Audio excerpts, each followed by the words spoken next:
কোনো আসল 3 বছরে মুনাফা সহ 5,500 টাকা। মুনাফা আসলের 3/8 অংশ হলে মুনাফার হার কত? অপশন দেওয়া আছে 4টা। তো এই অঙ্কগুলো লিখিত নিয়মে করতে গেলে মিনিমাম 1 পেজ অঙ্ক করতে হয় এবং সময় অনেক ব্যয় হয়। কিন্তু আপনি যদি এমসিকিউতে এত সময় নষ্ট করেন হবে না, আপনাকে এমসিকিউতে কৌশল অবলম্বন করতে হবে। আপনারা সবাই I = PRN এই সূত্রটা নিশ্চয়ই জানেন, ঠিক আছে? তো এই সূত্র অনুযায়ী আমরা এই অঙ্কটা করব। দেখেন এইখানে 3 বছর না, এটা হচ্ছে আমাদের n সময়। তাহলে আমরা মানগুলো বসাই। হ্যাঁ, n এর মান পেলাম 3। এই যে উপরে যে মানটা দেওয়া থাকবে এটাকে i ধরে নেব, অর্থাৎ মুনাফা। নিচে যেটা থাকবে এটাকে আসল অর্থাৎ p ধরে নেব।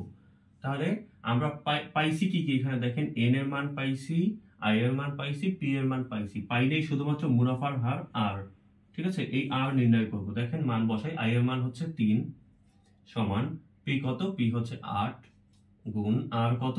r আমরা এখনো জানি না, ইনটু n কত? n হচ্ছে 3।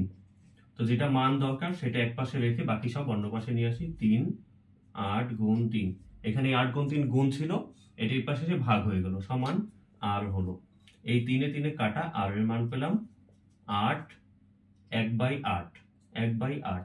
এখন একে যদি আপনি পার্সেন্টে নিতে চান তাহলে 100 দিয়ে গুণ করবেন। 100 দিয়ে গুণ করে কাটাকাটি করবেন। 4 দুগুণে 8, 4 25 100, 25 দিয়ে 2 ভাগ করলে 12.5। এই হচ্ছে আপনার অ্যান্সার। সঠিক উত্তর আমরা দেখতে পাচ্ছি অপশন ঘ। তো আশা করি বুঝতে পারছেন। এই অঙ্কটাই অনেক সময় আবার এখানে সংখ্যা পাল্টে আসে। সংখ্যা পাল্টে এখানে 3 এর বদলে 5 থাকে এবং এই 3/8 এর বদলে 8/11 আসে। তো যদি এই সংখ্যা চেঞ্জ করে দিই, মুনাফার হার r = কত হবে সেটা কমেন্টে জানান। ধন্যবাদ।